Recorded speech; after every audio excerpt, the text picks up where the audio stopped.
આપ જોઈ રહ્યા છો સ્પાર્ક ટુડે ન્યૂઝ। નવસારી ખાતે કોમી એકલાસના વાતાવરણમાં મોહરમની ઉજવણી કરવામાં આવી છે। આજે મોહરમ એટલે કે મુસ્લિમોનો પવિત્ર તહેવાર કરબલા ખાતે જ શહાદતને વરેલા ઇમામ હુસૈનની યાદમાં સમગ્ર વિશ્વમાં મુસ્લિમો દ્વારા જ મોહરમના 10 દિવસ પહેલાં કલાત્મક તાજિયાઓની સ્થાપના કરવામાં આવે છે। ત્યારે ધાર્મિક વિધિવિધાન બાદ તાજિયાઓ નક્કી કરેલા માર્ગ પર જુલુસ કાઢવામાં આવ્યા છે। છેલ્લા ચાંદે એટલે કે 10મા ચાંદે તાજિયાના વિસર્જન થાય છે।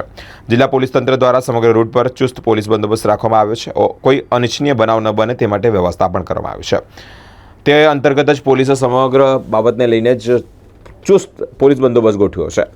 લોકો દ્વારા ઠંડા પાણી શરબતની પણ વ્યવસ્થા કરવામાં આવી છે। નવસારીના સૌથી પ્રસિદ્ધ અને મોટા ગણાતા દરગાહ રોડના તાજિયાની નવસારી મોટા બજાર પોલીસ મથક ખાતે હિન્દુ મુસ્લિમ તેમજ રાજકીય આગેવાનો દ્વારા સ્વાગત કરવામાં આવ્યું છે। શાંતિપૂર્ણ રીતે જ તાજિયા અને મોહરમના તહેવાર વિનાવિઘ્ને પૂર્ણ થાય તે માટે વહીવટીતંત્ર તેમજ પોલીસ તંત્રએ શાંતિ અનુભવી હતી। નવસારી શહેરની અંદર અનેક જાતના લોકો વસતા આવ્યા છે અને પોતાની રોજીરોટી માટે અહીંયા સ્થાયી થયા છે। દરેક સમુદાયના લોકો પોતપોતાની રીતે પોતાના તહેવારોની ઉજવણી આનંદ ઉલ્લાસથી કરતા આવ્યા છે। તેમાં આજે મુસ્લિમ ભાઈઓનો મોહરમનો તહેવાર અને તાજિયાનો તહેવાર આજે હોવાથી આજે એમના તરફથી વિવિધ પ્રકારના અનેક જાતના કલાકૃતિવાળા અને લાઇટ એન્ડ ડેકોરેશનવાળા તાજિયાનું રોડ ઉપર તેઓ જુલુસ યાત્રા કાઢવામાં આવે છે અને તેના દર્શન માટે અનેક લોકો હજારોની સંખ્યામાં અહીં ઉપસ્થિત રહે છે। તેમના તાજિયાનું સ્વાગત કરવા માટે અમે અહીંયા ગણેશ સંગઠન દ્વારા અહીંયા એમનું સ્વાગત કરીએ છીએ। ગણેશ તાજિયાના કમિટીના તમામ સભ્યો અને મુસ્લિમ બિરાદરોને આ તહેવાર નિમિત્તે શુભેચ્છા આપીએ છીએ। આજના મોહરમના તહેવાર નિમિત્તે મોહરમ એટલે ઇસ્લામિક વર્ષ હોય પહેલો દિવસ અને આજે 10મો દિવસ એટલે 10મો ચાંદ એટલે આસુરાનો દિવસ છે।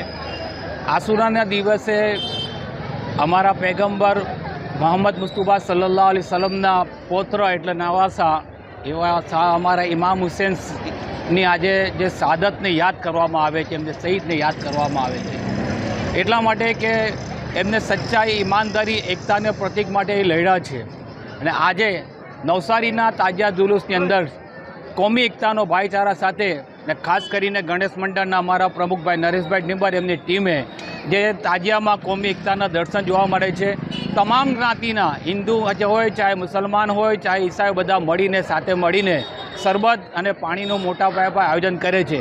એ બદલ મને બહુ ગર્વ થાય છે અને શુભેચ્છા પાડું છું। ને આજની આ શહાદતના દિવસે, ગમગીન દિવસના દિવસે આજે કોમી એકતાની દુઆ કરીએ છીએ। અલ્લાહ તાલા બધાને શાંતિ, અમનથી આ દેશને આગળ વધાવે। જય હિન્દ, જય ભારત।